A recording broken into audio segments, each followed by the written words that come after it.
শুধুমাত্র ওয়ারিশ সনদ দিয়ে জমির মালিকানা দাবি করা যায়।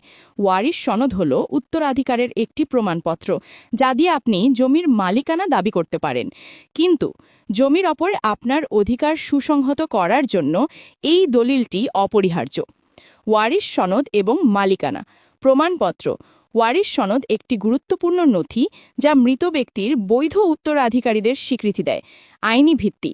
আপনি এই সনদ ব্যবহার করে উত্তরাধিকার সূত্রে প্রাপ্ত জমির জন্য নামজারির আবেদন করতে পারবেন।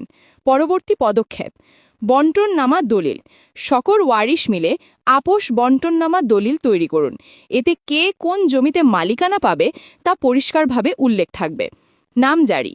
বন্টননামা দলিল রেজিস্ট্রেশন করার পর প্রতিটি ওয়ারিশ পৃথকভাবে তাদের অংশ অনুযায়ী নামজারির জন্য আবেদন করতে পারবে।